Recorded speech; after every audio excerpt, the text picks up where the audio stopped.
사도행전 26장 24절에서 32절까지 오늘은 그리스도의 모습에 대해서 좀 말씀을 드리려고 합니다. 우리가 잘 아는 바와 같이 2000년 전 로마는 기독교 국가가 아니었습니다. 박해 국가였죠. 원형극장에서 수많은 그리스도인을 죽였고 지하 감옥인 지하 동굴, 지하 묘소인 카타콤에서 기독교인들을 색출해서 아주 몰살을 시키려고 노력을 많이 했습니다. 그런데 이 박해가 콘스탄티누스 대제 때 와서는 정식 종교로 인정받았고, 그 다음에 데오도시우스 황제 때는 국교로 인정을 또 받았습니다. 이제는 예수 믿으면 사람을 죽이려고 했는데 국교가 되고서는 예수 믿지 않으면 사람을 죽이는 그런 완전히 천지개벽이 되는 그런 일들이 일어났죠. 313년에 콘스탄티누스 대제 때 그 기독교가 합법화된 종교로 인정받을 때 기독교인이 몇 프로였느냐, 학자들마다 다 달랐죠. 책을 쭉 찾아보니까 5%에서 9% 사이 나와요. 이게 100명이면 5명에서 9명 정도가 예수 믿었다는 거죠.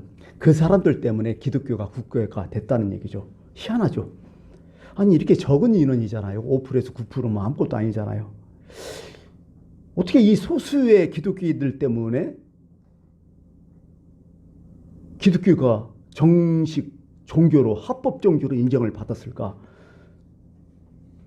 그것을 좀 더 따져보니까 기독교 중에서는 어떤 사람이 많았냐면 로마의 지성인들, 귀족들, 로마의 고관들, 이런 사람들이 대부분이었어요. 다시 말해서 그 당시에 로마에서 힘께나 쓰는 사람들이 기독교인들이 많았다는 얘기죠. 그래서 합법화 종교가 되어버린 거예요. 그러면 로마에서 왜 이런 권력층에 있는 사람들이 예수를 많이 믿게 됐느냐, 기독교인이 되었느냐, 그거에 대해서 이제 따져본다면 로마 제국이 그 지중해 연안을 다 지배하잖아요. 전쟁을 하면 그 탈취물을 얻고 식민지가 되고 거기서 엄청난 조공과 세금이 막 들어오잖아요. 그 다음에 전쟁 포로들은 거의 다 노예로 되고, 그 당시에 로마 제국의 3분의 1이 노예였다는 사실이죠. 그냥 로마 시민권만 가지면 가만히 있어도 먹고 살아요. 왜? 전쟁 포로도 끌어다가 국민들에게 종으로 하사해 주거든. 그러니까 종들이 먹여 살리거든요. 또 막대한 세금들 이런 거 있으니까요. 너무 크게 부강한 거야. 그러면 한번 생각해 보세요. 로마 시민들은 시간 많고 돈이 많아요. 그럼 무슨 일이 일어날까요? 반드시 타락하게 돼요. 계속 타락하게 돼. 특히 어떤 문제죠? 성적으로 엄청 타락하게 돼요. 뭐 의식주는 저리 가라고 성적인 문제가 엄청 타락하게 돼요. 특히 남자도 그렇지만 여자가 더 심했다게 해요. 그렇게 자식을 낳아도 이게 누구 자식인지를 몰라. 갖가지 부정한 일들이 일어나. 그때도 문제가 더 터지죠. 어떤 문제죠? 성병이 문제가 돼요. 자식을 낳아도 기형아가 막 생겨요. 장애인들이 생겨요. 딸들, 며느리들이 막 물러내요. 그런 입장에서 로마 귀족들, 로마 정치가들, 힘 있는 사람들을 볼 때 이건 문제가 된다. 그러면 정결한 여인, 아무 문제 없는 여인이 누굴까 따져보니까 기독교인들이었던 거야. 여자들이. 안 했던 거야. 그래가지고 고관들, 정치가들이 자기 며느리는 반드시 기독교인들로 하야겠다. 그래갖고 강제 결혼시키고 기독교인들이 그 집에 며느리로 들어온 거야. 암암리에. 그러면 1세대는 그렇다 치고 자식을 낳을 거 아니에요. 그럼 2세대는 누가 교육시키죠? 대부분 엄마가 시키잖아요. 엄마들이 기독교 양심으로, 기독교 사상으로 아이들 교육 다 시킨 거야. 그 세대가 바뀌는 거야, 계속. 1세대, 2세대, 3세대 가면서 점점점 뭐예요? 고관의 자식들, 힘 있는 로마의 자식들이 기독교인이 돼버린 거야. 그래갖고 로마가 기독교로 공인이 됐다는 얘기죠. 그게 바로 5%에서 9% 그 사이였다는 얘기죠. 나이가 한 지긋하게 한 60대 좀 넘었나요? 그 양반이 이제 교회에 나오게 됐어요. 평소 때 왜 전도 안 받았겠어요? 교회 좀 나오시라고 계속 얘기했는데 고집이 세잖아요. 또 안 나갔지. 근데 자기 스스로 생각해 봤어. 60이 쭉 넘어서 갖고 이제 70이 다 갔는데 기독교인들을 좀 보니까 좀 다른 것 같아. 안 믿는 사람보다. 자기 주변에 있는 사람들이. 뭘까 생각해 보니까 간단했어요. 일이 잘 될 때는요. 이것이 또 하나님의 주신 축복이라고 해서 감사하고 베풀고 그렇게 사는 거예요. 근데 또 살다 보니까 일이 꼬이고 폭망할 때가 있잖아요. 그럴 때는 어떻게 해요? 이게 주신 하나님의 시련이라고 생각하는 거야. 또 받아들이는 거야. 그러면서 사람이 더 겸손해지고요. 참고 묵묵히 견디는 거야.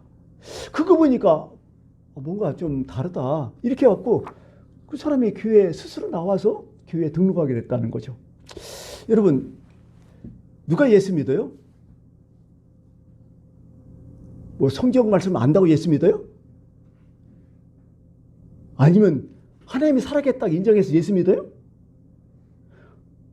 얼떨결에 무슨 체험을 했다고 예수 믿어요? 교회 건물이 좋다고 예수 믿어요? 아니에요. 그건 우리 쪽이에요. 예수 믿는 사람이 얘기하는 거고 진짜 예수 믿는 것은 뭐냐? 교인들의 모습이에요. 그들의 모습을 유심히 보고 평소의 행동을 보고 뭔가 좀 다르다 이렇게 느껴질 때는 예수 믿게 돼 있는 거예요. 기독교인들은 어떤 사람이요? 안 믿는 사람에게 매력 있고 호감이 있어야 돼요. 그게 기본 아니에요. 이거 없으면 기독교 끝나요. 뭐 갖고 기독교인이라고 나갔어요? 그거 보고서 뭔가 저 사람 호감이 있다. 뭔가 그 사람의 매력이 있다. 이렇게 돼야 뭔가 기독교에서 나도 믿어보겠다. 이런 마음이 들 거 아니에요. 이런 거죠. 이런 모습이 이게 기독교인의 모습이라고요. 사실은요. 기도 잘한다. 응? 성경 지식이다. 이게 웃기는 소리예요. 이건 말도 안 돼. 이건. 여러분은 어떠세요? 그럼 나는 누구예요? 나는 어떤 사람이에요? 내가 지금 살고 있는 이 주변, 이 상황, 이게서 다른 사람한테 어떻게 비춰질까요? 나는 스스로 한번 생각을 해봐야 돼요. 사람이라는요, 세 가지 측면을 늘 바라봐야 돼. 기독교인들도 그렇죠. 첫 번째, 내가 나를 바라봐야 돼. 이건 객관성이 있어야죠. 객관성 없으면 착각하는 거야. 두 번째는 다른 사람이 바라보면 내가 또 있잖아요. 세 번째는 하나님이 바라보면 내가 있어요. 내가 바라본다. 다른 사람이 바라본다. 하나님 바라본다. 이게 같아야 돼요.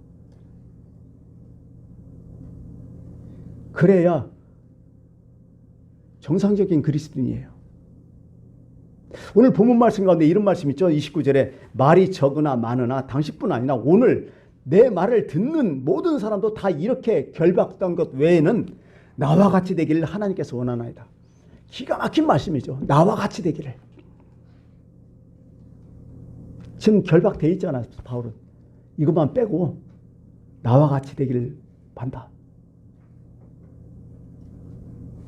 지금 바울의 입장은 잘 살아요? 우리가 얘기하는 식으로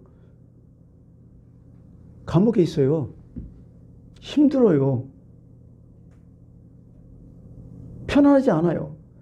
이전에는 그것도 편하지 않았어요. 고린도 후서 11장에 보면 진짜 고난의 길을 갔어요. 40대 하나 가만 매도 닫고 강에 입어 강도 이어 죽음에 여러 번 왔다 갔다 하고 참 힘든 사람이었는데 사람들 앞에서 얘기하잖아요. 나와 같이 되기를 원한다. 참 이건 기가 막힌 얘기죠. 이게 기독교인이기 때문에 할 말을 하는 거예요. 이게. 오늘 본문 말씀 한번 배경을 볼까요? 지금 바울은 어떻게 빌립보 감옥에 있어요. 가이사랴 빌립보 감옥에 있어요. 가이사랴에 있어요. 왜냐하면 유대인들이 사도 바울을 고소했어. 고소했는데 이게 서로 이제 종교적인 문제이기 때문에 로마 쪽에서도 어떻게 할 수는 없는 거야, 이게. 풀어주자니 유대인들이 죽이려고 해요. 또 감옥에 가두자니 이게 애매모호한 거야. 이렇게 미적미적 끌다가요. 얼떨결 감옥에서 2년 동안 있는 거야, 미결수로. 그러면서 총독이 바뀌면서 베스토란 총독이 딱 바뀌면서 다시 이제 신문이 시작되는 그때죠. 이 끝이 안 나는 거예요, 이게. 끝이 안 나니까 사도 바울이 이제 안 되겠다. 끝이 안 나니까 차라리 내가 로마 시민권이기 때문에 로마 황제한테 항소를 하겠다. 그래갖고 마지막 신문 재판을 지금 받고 있는 거죠. 바울이 이제 신문을 할 때 딱 두 가지를 얘기하는 거죠. 첫 번째는 뭐냐면 내가 어떻게 예수님을 믿었는가, 내가 어떻게 예수님을 영접했는가, 그 사건, 다메섹 도상의 사건을 또 얘기하고, 두 번째는 십자가 진리에 대해서 또 얘기하는 거야. 두 가지. 오히려 이 기회를 통해서 복음을 막 전해버리는 거야. 이것을 로마 총독인 베스도 총독이 딱 듣고서 한마디 하죠.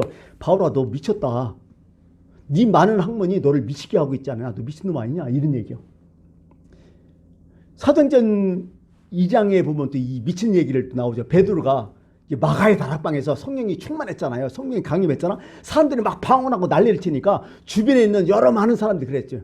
쟤네들 세술에 취했다고. 여기서 세술은 뭔 줄 알아요? 독한 술을 얘기하는 거예요.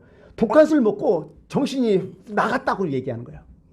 그게 지금 네가 미쳤다는 얘기나 세술에 취했다나 똑같은 얘기야. 너 미친놈들이 아니야 이거. 어떻게 보면 이 당시에 예수 믿는 사람 미친놈이 있을 수가 있어요. 그럴 수밖에 없어요. 상식하고 많이 다르니까. 예수 믿는 거? 한마디 얘기할까요? 안 믿는 사람 눈에 볼 땐 미치는 거예요. 이건. 그렇지 않아요? 미친 사람들이지. 예수 안 믿는 사람들 눈에 볼 때는. 근데 성경은 또 이렇게 얘기해요. 십자가의 도가 멸망하는 사람에게는 멸망한 것이다. 미련한 것이다. 미친놈이다. 이건. 근데 구원을 얻는 우리에게는 이건 하나님의 능력이 된다고 확실히 바울은 딱 주장해버려요. 신앙은 바로 이런 거예요. 사람마다 성향이 다 달라요. 예수 믿는 성향이. 성격도 다 다르고. 한 3-4가지로 한번 생각해 봤어요. 첫 번째 어떤 성향의 예수 믿는 사람이냐면 머리가 좀 똑똑한 사람들은 지적이에요. 상당히. 지적으로 얘기해요. 지적으로 모든 게. 지적으로 생각해요. 아그리빠 왕이 그런 얘기예요. 이 참석한 유대인의 아그리빠 왕이 야, 네가 적은 말로 권하여 나를 그리스도인이 되게 한다고. 이런 얘기를 해요. 이 사람은 이제 지적으로 이제 듣는 거죠. 이렇게 하고. 예. 그게 어떻게 보면 예수 믿더라도 상당히 지적이 믿는 사람들이 많아요. 성경 이분들 많이 알아요. 그리고 신학책도 보는 사람이 있어요. 평신도 중에서는. 성경 공부도 많이 했잖아요. 똑똑해요. 풍부한 성경 지식이 많아요. 나쁠까요? 아니요. 상당히 좋아요. 알아야죠. 여러분, 신앙은 상당히 논리적이에요. 비논리적인 게 아니에요. 이게 신앙이.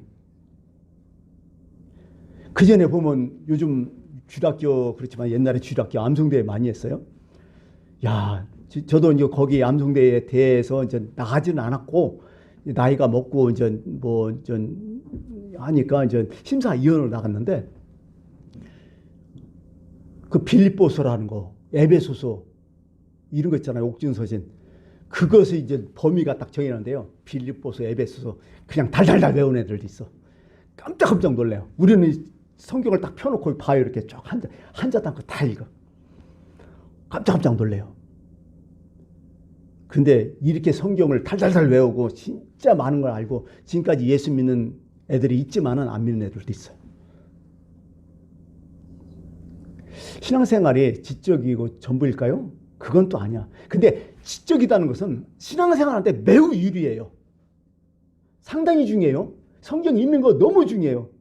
근데 이 하나 가지고 믿음의 척도, 믿음의 기준, 신앙의 기준 못 정해요, 사실은요.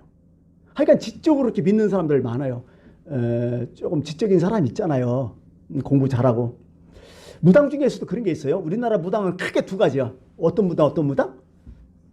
학습무당하고 강신무당. 뭐가 진짜야? 강신무당은 진짜죠. 학습무당은 보통 80에서 90%래요. 이게 가짜가 80에서 90이래, 무당 중에서도. 용암무당은 역시 강신무당이거든요. 왜? 학습무당은 공부해갖고 역학이라는 이런 공부해갖고 무당짓 하는 사람들 많아요. 지금도. 우리나라 지금 무당 숫자가 몇 명인 줄 알아요? 20만 명이에요. 목사 숫자보다 많아요. 지금 최고로 많아요. 무당이 제일 잘 나갈 때돼 지금. 법사들 때문에 그렇겠죠. 하여간 지금 그래 지금 그렇게 상당히. 예. 또 두 번째는 어떤 기독교인이냐면 체험적인 기독교인들이 또 있어요. 체험 중요하죠. 여기 신앙에는 여기 체험이 있어야 돼요. 확고해요. 이런 분은 신앙의 주관심이 뚜렷해요. 근데 흠이 있죠. 뭐가? 객관성이 결여될 수밖에 없어. 또 지적인 그리스도는 객관성은 아주 확실해요. 논리적이에요. 이건 이 사람들 딱 맞으면 그냥 믿어버려. 근데 안 맞으면 안 돼. 근데 체험적인 교회는 객관성은 없고 상당히 주관적이야. 자기가 어떤 체험 딱 했다 그러면 이게 전부인 줄 알아. 신의 은사 받았다 이게 전부인 줄 알고, 방언 받았다 그러면 방언 아니면 예수 안 믿는 거예요. 그러니까 이 사람은 그런 식으로 예수 믿는 사람이 있어요. 이 사람들은 대부분 기도원파가 많고요. 아차 실수해갖고 이단으로 넘어간 사람이 많아요. 이 자기 경험이 절대적인 거야. 이게 지적인 교인, 체험적인 교인은 약간 반대 성향이 있죠. 예, 지적인 교인에 비해서 체험적인 교인은 성경 잘 안 읽어요. 왜? 이미 체험했는 게 뭐가 중요하다는 거예요, 이게. 근데 여러분, 체험이 나쁜 게 아니에요. 지적인 게 나쁜 게 아니고, 근데 이게 절대해버린 게 문제가 많다는 거죠. 이런 성향이 있어요, 대부분. 세 번째는 어떤 기독교인이 있을까? 영적인 기독교인, 영적인 사람이 있어요. 영적인 거 좋아요. 하나님을 위해서 미친 사람들이 있잖아요. 예수 매니아들. 좋은 얘기예요. 매니아라는 뜻이 뭐라고요? 그게 미친놈이죠. 매니아는 뭐예요? 좋아하고 거기에 미쳐가지고 너무 잘하는 사람들, 풀급이요. 너무 잘 믿는 사람들이에요. 예수 영적인 그리스도인들. 이 수준이 상당히 높은 사람들이에요. 여러분, 수가성에 가서 예수님과 수가성 여인이 대화를 쭉 얘기하면서 갑자기 뭐예요? 남편을 부라 이런 얘기를 하다가 갑자기 뭐예요? 예배에 대해서 나와요. 수가성 여인이 그래요. 여기 사마리아 지역이니까, 사마리아는 그 지역에서 뭐예요? 그리스도인의 예배 처소가 따로 있었어요. 예루살렘 성전처럼. 북이스라엘의 예배 처소가 따로 있었어요. 그래서 그 얘기를 한 거야. 우리들은 지금 여기 북이스라엘은 저기 그리스도인산에 거기 성전에서 예배 드리는데, 당신들은 예루살렘에서 예배 드린다는데, 예배 드린다는데 정말이냐 이렇게 물어요. 그랬더니 예수님께 한마디예요. 장수가 중요한 게 아니다. 하나님께 참되게 예배 드릴 때가 온다. 근데 그 사람들은 영과 진리로 예배를 드릴 때가 온다. 근데 바로 이때라. 아버지께서 이렇게 예배하는 자들을 하나님께서는 찾으신다. 영과 진리를 예배한다. 영이라는 뭐예요? 간단해요. 어떤 체험적인 신앙. 이걸 얘기하고, 진리는 뭐예요? 로고스라고 해서 지적인 걸 얘기하는 거예요. 체험과 지적이 합해져 갖고 뚜렷하게 확실한 예배가 드릴 때가 온다. 바로 이때다. 그러면서 사도 바울도 이런 얘기까지 12장 로마서 12장 1절에 아주 유명한 얘기죠. 형제들아, 내가 하나님의 모든 자비하심으로 너희를 권한다. 너희 몸을 하나님 기뻐하시는 산제로 드리라. 이것이 바로 너희가 드릴 영적 제사니라. 여기서 영적이라는 뜻은 뭐예요? 녹이 코스를 얘기하는 거죠. 논리적이다, 합리적이다. 이게 이기는 거다. 여러분, 저는요 상당히 좀 지적으로 좀 가 있어요. 조금 제가 이제 고백한다면 사실 저는 이성적인 게 좀 강해요. 예배도요, 정신 나간 예배는 예배가 아니야. 여기 보면 예배가 어떤 게 영적 예배냐면 정말 논리적이고요. 예? 합리적인 예배. 이게 진정한 예배고, 여기서 뭘 플러스 해야 돼? 결단이 있어야 이게 바로 영적 예배예요. 우리가 지금 여기 예배를 드리고 있잖아요. 근데 예배를 드리고, 은혜롭다. 마음이 두근두근하고, 감사하고, 뜨겁다. 이걸로 끝나면 영적 예배 아니에요. 이걸 통해서 플러스 알파가 있어야 돼. 결단이 있어야 돼요. 나는 이제 이렇게 하겠다. 나는 이제 하나님을 통해서 이런 은혜를 받았으니까 나는 이렇게 살겠다. 이게 영적 예배라는 거야, 사도 바울이한테는. 사도 바울도 알다시피 뭐 체험적인 것도 엄청 했지만 상당히 사도 바울도 지적인 문제가 있잖아요. 지적인 그런 편이잖아요. 그렇게 얘기를 하는 거죠. 성경에 보면 이런 것도 나와요. 아볼로라는 사람이 있어요. 사도행전에 보면. 그죠? 아볼로가 고린도 전서에도 나오고, 아볼로라는 사람이 있어요. 이 아볼로라는 사람도 무지장 지적인 사람이야. 막 성경을 통달했던 사람이야. 이 사람이 예수 믿고 이제 목회를 시작했는데, 이제 사도 바울이 찾아가요. 교회는 해요. 근데 사람들에게 성령의 열매가 없는 거야. 사도 바울이 아볼로에 와서 그런 얘기해줘. 너희가 믿을 때에 성령을 받았느냐고. 그랬더니 성령이 계신 줄 몰랐다고. 그러자 함께 기도하고 바울이 안수하자 성령이 임해버려요. 아볼론 사람은 지적인 식으로 논리적으로 사람들한테 가르쳤고 그렇게 믿었어요. 근데 성령의 열매가 없는 거야. 그러자 사도 바울에 그게 부족하니까 체험적인 성령의 역사가 또 일어났던 거죠. 그래서 어떻게 보면요, 진짜 예수 잘 믿는 사람들은 지적인 것과 체험적인 것이 같이 있어야 된다는 거죠. 이게 어우러지고 이게 균형을 맞출 때 이게 진정한 기독교인들, 이게 아주 멋있는 기독교인이 될 수 있는 거죠. 근데요, 한 가지 또 있어. 무슨 얘기를 하고 싶으냐면 오늘 그리스도가 지배하는 그리스도인이 진짜 예수 믿는 사람이야. 나 이걸 하고 싶어서 얘기를 하는 거죠. 그래요. 지적인 거 중요해요. 체험적인 거 중요해요. 그리고 그 두 가지가 합쳐가지고 진짜 영적인 그리스도인, 아주 파워풀한 그리스도인 매우 중요해요. 그렇게 돼야 돼요. 힘이 있어야 돼요. 능력이 있어야 돼요. 근데 한 가지 이게 없으면 안 돼요. 그리스도에게 지배받는 그리스도인이 있어야 돼요. 무슨 얘기냐? 이제 설명을 하면 이런 거예요. 여러분, 돈이라는 게 뭐예요? 목적이 돼요? 수단이 돼요? 돈은? 절대 돈이 목적이 되면 이 사람 망하는 사람이잖아요. 수단이 돼야 돼요. 여러분, 지금 우리나라에서 지금 출산율이 세계에서 가장 낮잖아요. 첫 번째 출산율이 가장 낮은 첫 번째 원인은 이게 학업이거든. 이게 대학이거든요. 아주 이제 세계에 수출 다 됐어요. 이거 우리나라. 요즘 유치원부터 대학을 위해서 매진하잖아요. 다들. 목표가 대학 아니에요. 좋은 대학들 아니에요. 다들. 어떻게 보면 대학이 목표 됐어. 정말 대학이 목표예요? 그렇게 생각하면 이것도 인생 망치는 거예요. 요즘 영어 안 하면 힘들어지잖아요. 요즘 텔레비전 젊은 애들 영어 거의 다 하잖아요. 영어가 목표예요? 나 영어 기가 막히게 하니까 유창하게 한다 목표 이룬 거예요? 아니죠. 이 모든 것이 다 뭐야? 수단이에요. 방법이고. 이게 목적이 되면 안 돼요. 돈 많이 벌었어요. 어쩌라고? 진짜 일반 사생에서 목적이 되는 것은 이런 거예요. 추상적인 거예요. 행복해야죠. 이걸 가지고 감사하고 만족한 삶, 이게 목적 아니에요? 그게 목적이잖아. 근데 나 대학 나왔어. 어느 대학 나왔어. 스카이 나왔어. 뭐 나왔어. 이것만 자랑지다가 인생 끝난 사람 많아요. 내가 보니까. 직장도 변변하지 못하고 행복도 없고 뭐 만족도 없고 감사도 없고 맨날 이게 자랑지다가 끝나는 사람 많다니까요. 대학 뭐 지방대학 나오면 맨날 나가고 뭐 지방대 나왔냐 우습게 깜보고 내가 볼 때는 형편없는 인간들이. 왜? 그 사람은 대학이 목표이니까 그런 거예요. 이렇게 되면 안 돼. 이렇게 인생이. 돈 많이 벌었다고요? 여러분, 돈 많이 벌어놓고요. 그것 때문에 스트레스 더 받으면 돈 없는 게 나아서 차라리. 돈 많이 벌었으면 진짜 그거 갖고 행복하고 감사하고 만족하고 이게 진짜 돈 많이 버는 사람이야. 그게 없으면 끝나요. 다시 설명할게요. 지적인 그리스도인 좋아요. 체험적인 그리스도인 좋아요. 이게 두 가지가 합쳐갖고 영적인 그리스도인 아주 매우 훌륭해요. 근데 이거 가지고 하나님께 영광 안 되면 끝나는 거예요. 하나님을 주인으로 여기지 않으면 끝나는 거예요. 영적이다 영적이다 해갖고 막 난리를 치고 이런 사람들 중에서 하나님 주인 아닌 사람 너무 많아. 내가 볼 때. 엉터리 같은 주인이 많아요. 사도 바울은 이렇게 얘기했어요. 우리가 살아도 주를 위해서 살고 죽어도 주를 위해서 사나니 그러므로 우리가 사나 죽으나 우리가 주의 것이라고. 이게 진짜 그리스도냐 이게. 지배를 받아야 돼요. 하나님의 지배를. 지적인 신앙, 체험적인 신앙, 그 성향이거든요. 그 방법이거든요. 근데 가장 최종적인 게 뭐예요? 하나님께 영광이라고. 영광. 또 두 번째는요, 하나님께 맡기는 거예요.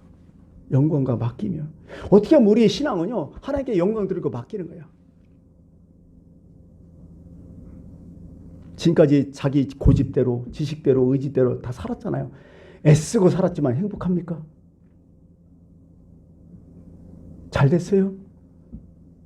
그렇다면 맡기십시오. 이제 놔주고 싸고 맡기십시오. 내가 죽으나 사나 주의 것이고 잘 되나 못 되나 어차피 주님 손 안에 있습니다. 주님 능력이 있습니다. 다 맡기고 내가 죽어도 주를 위해서 살고 살아도 주를 위해서 살겠습니다. 맡기는 거예요. 여러분 운전해 보셨지만은 초보 운전 얼마나 힘들어요. 발발발발. 인생은 초보 아니에요? 미리 하루 더 산 사람 없잖아요. 내일 지금 살아보고 오늘 사는 거예요? 아니요. 70, 80, 100살도 처음 사는 거예요, 다들. 다 초보예요. 그러나 유능한 운전기사가 있다면 그분한테 맡기고 옆에서 편히 쉬십시오. 인생 좀 즐기십시오. 자기가 바바바바 좀 하지 말고. 그때가 왔지 않을까요? 나는 알파가요, 뭐 오메가요. 처음과 마지막이다. 시작과 마침이다. 예수님이 하신 거예요. 이 뜻은요, 두 가지가 해석돼요. 나는 처음과 끝이라는 그 뜻되고, 나는 너희들의 처음과 마지막이다. 어떻게 보면 우리에 대한 하나님의 사랑이야. 처음도 예수를 시작했으면 마지막도 그렇게 하십시오. 그게 너무 좋을 것 같아요.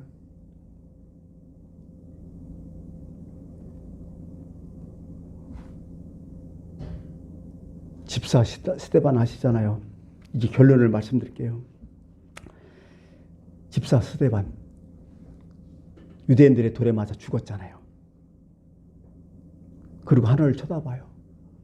하나님 우편에 앉은 것을 봐요. 하나님께 기도드려요. 주여, 저들이 알지 못합니다. 저들을 용서합시고 그럼 내 영혼을 부탁하나이다 했을 때 얼굴에 천사의 얼굴처럼 빛났다고 했어요. 스데반 어떤 사람이에요? 사도행전을 보면 설교 두 편이 나오는데 하나는 베드로의 설교고 하나는 스데반 설교예요. 여러분 읽어봤지만 알겠지만은요, 상당히 논리적이고 멋있는 설교는 스데반의 설교였어. 지적인 사람이죠. 또 이 사람은 체험적인 것도 충분했잖아요. 근데 돌에 맞아 죽어가요. 근데 얼굴은 천사의 얼굴이야. 이게 예수 믿는 사람들의 모습이야. 바울이 빌립보에서 감옥에 갇혀요. 신라하고 감옥에 갇혀요. 엄청히 두드러 맞았어요. 녹초가 됐어요. 잠도 안 오죠. 지하 감옥에서. 그러자 어떻게 해요? 신세 한탄했어요? 후회했어요? 아니죠. 찬송을 불렀어요. 그러자 옥토가 움직였다는 거죠. 여러분, 우리가 살면서 성공할 때가 있고 실패할 때가 있잖아요. 성공할 때는 겸손하고 그 성공을 이웃들과 나누려고 노력하고, 내가 실패하고 어려울 때는 뭐 해야 돼요? 주의 약속을 생각하면서 맡기고 살아가면 돼요. 이게 기독교인의 상이거든요. 그럴 때 오늘 말씀처럼 집사 스데반과 바울처럼 하나님께서 우리와 동행하시고 우리의 인생을 책임져 주실 것입니다. 기도하겠습니다.